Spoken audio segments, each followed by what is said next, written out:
Hey designer, Alex here, welcome to the channel and welcome to the final Adobe Xd tutorial of the year. This one is going to be just about fun, so we're going to create a nice Christmas scene because it's Christmas.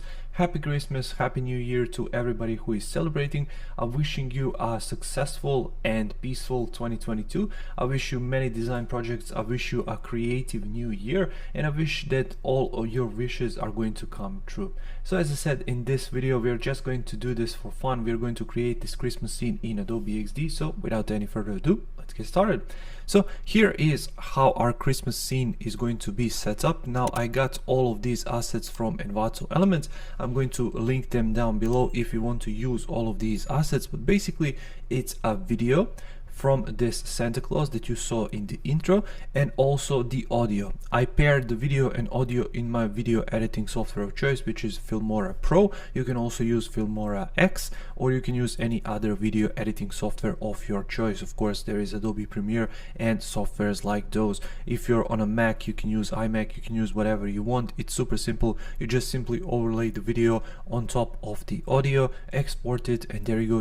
You got your finished video playing in Adobe Xd.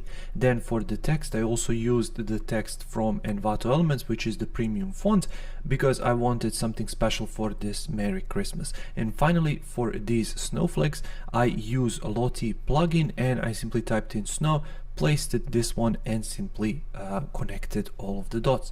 So if I jump inside of here, I'm in my design tab, and if I click inside, what you can see right here, if I zoom in just a little bit closer, are my Santa videos. So let me show you that one more time. So it's my Santa video.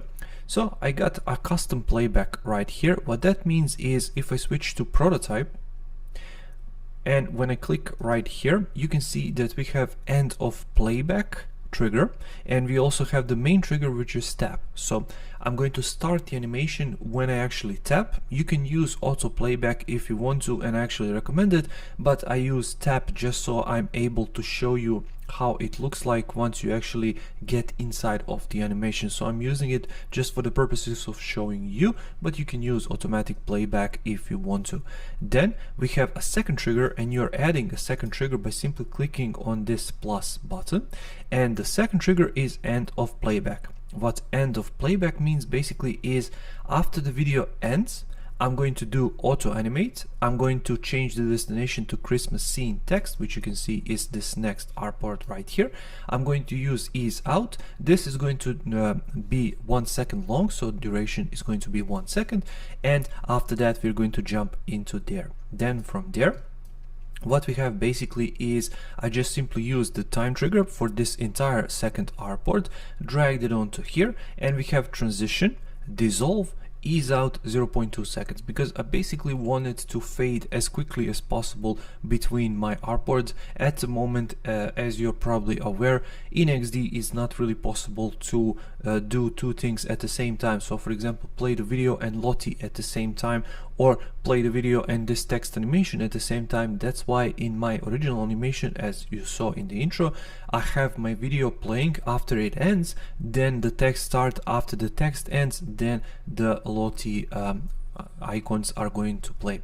Finally, for the Lottie, as you mentioned, as you saw, we have the snow right here, so it's going to be set to time, delay 0, Lottie playback, and play.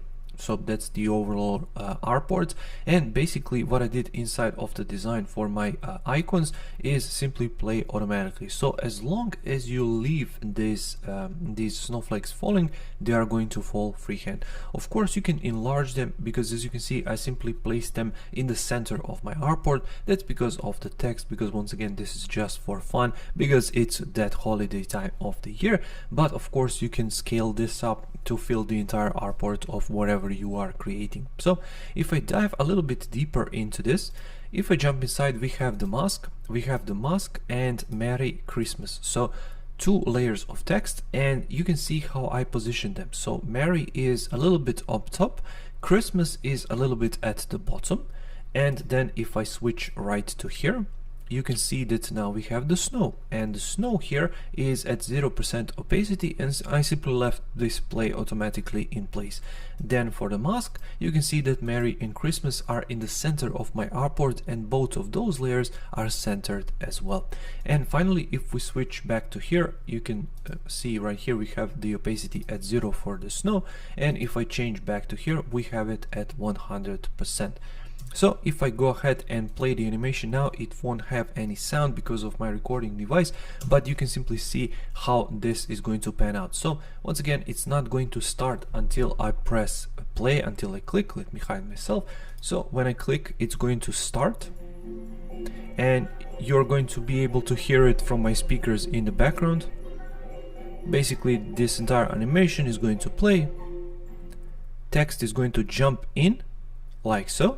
And then we are going to have this transition from 0 to 100% opacity for these snowflakes. They're going to start falling, and they're not going to end because it's set to last basically the eternity. So you can do this, especially if you want to use these for example, let's say hero sections of your website, and you want to use some kind of particles or some kind of an animation in the background of your icons. Maybe you have a nice pattern in place which is going to play from left to right, top to bottom, doesn't really matter. So you can set that to loop like I did here with these snowflakes, and it's just going to create that extra layer of interest for your visitors. It's going to keep them for longer and hopefully click and do something that you want from them.